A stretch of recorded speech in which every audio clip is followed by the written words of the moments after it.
fate. F-E-A-F-A-D-E. So, hindi naman akong pinakamaganda, di ba? Ang daming mas maganda, ang daming matatangkad, ang daming malaking boobs. And during my time, puro totoo yun, di ba? Pero at the end of the day, it's really swertehan. Would you say in Tagalog, swertehan? Swertehan. Yeah. Di ba? It's like, I mean, how would you know that Bonget would become president? Di mo naman maisip yan, di ba? Before. Yeah. So it's really fate.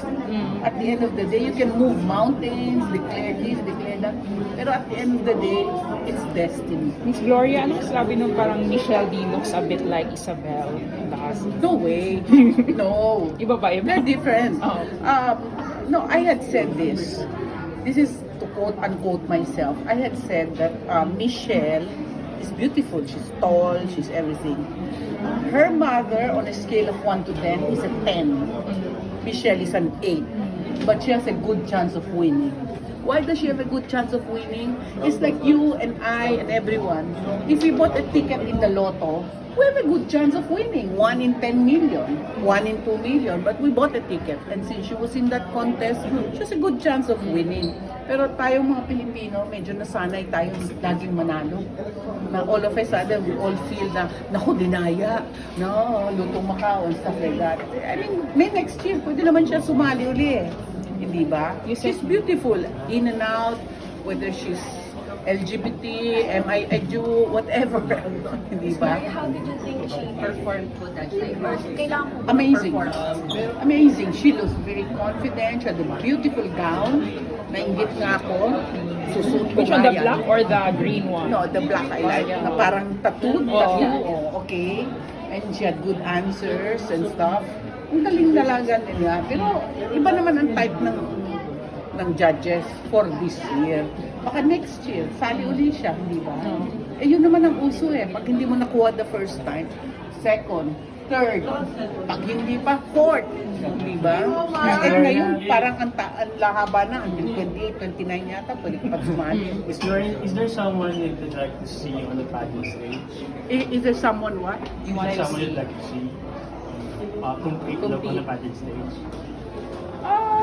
Not that I can think of just right now.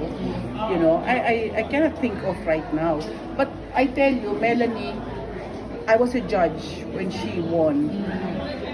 There were so many, cannot kasi hindi marunong English, cannot kasi ganito, ganyan. I pushed for her talaga. Was forcing. She's beautiful. This is not a IQ contest. This is not a contest for who's the smartest or the best in English. Sa akin, in fact, all this time sabi ko, dapat all our Filipino contestants should speak in their language, whatever they feel like. Para they have time to think, di ba? Daming interpreter dyan, di ba? Like the Japanese. Of course, I was misquoted at that time. I said, you know, like if you're Ilocana, that's your first language. I said, speak in Ilocano. Di ba? So, sa akin, she can always join, Michelle. Tayo naman mga Filipinos, we feel naman nadaya, na hindi nadaya, na dapat ang score niya. You know, it should be Miss Universe. We should really incorporate that. But of course, don't forget, Miss Universe is a very controversial contest ngayon. Oo, mama. Diba, they With the declare rules. bankruptcy. Oh, okay, with that one. You know, during my time kasi, the She's the owner focus, at that time. very, very, very, very rich guy. They focus mostly on scholarship, fitness, health, and charity. Ngayon yata, pwede na lahat eh. Kahit smoking, drinking, okay na yun. Diba? You don't even have a chaperone or something. So, anong opinion And before, I think they always chose very young. And in fact, when you're 24, during my time, they will also say, and now we have the oldest Miss Universe candidate, 24-year-old, so and so.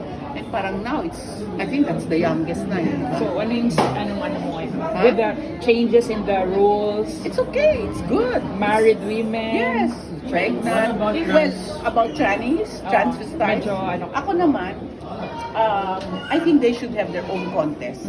And don't get me wrong, I have nothing against them. In fact, matatalo nga ang tunay na babae.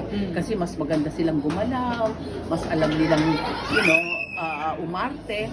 But it's not fair. They should really have their own. Let them compete in their own Miss. I don't know what title would you have, di ba? Their own contest because like in sports, it's a different ball game altogether, di ba? I mean, I just heard somebody talking, for example, a biological woman, let's say on the night of the contest, she has her menstrual problem and all.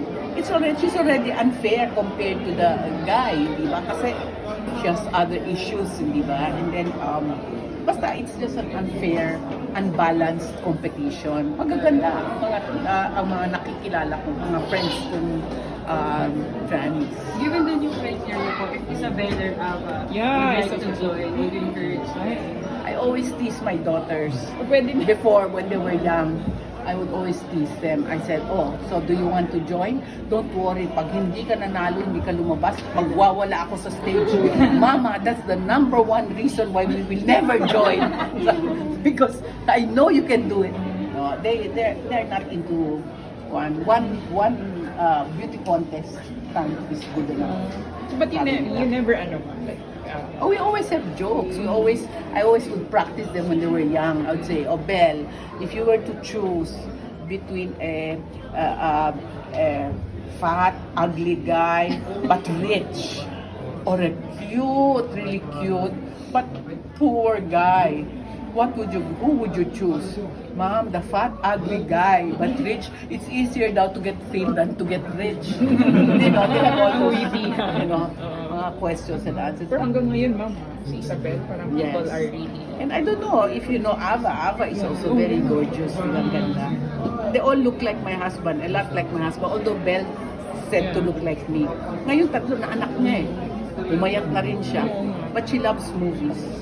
She loves, and she's a good actress. Babalik siya, ma'am, sa show. I hope if they have a good role for her, yes. You have a very successful podcast about sex. Sex. Are you very open about sex? Well, I did because I didn't want them to get pregnant before using the white dress. That's how superficial I was. So I would always tell them, and they would say, "Mom, you're so gross. You're this, you're that."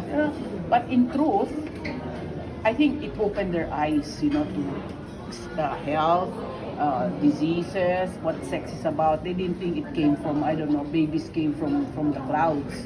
So yes, I'm very open with them. And then I think people should be open to them. I think 12 years old pa lang eh.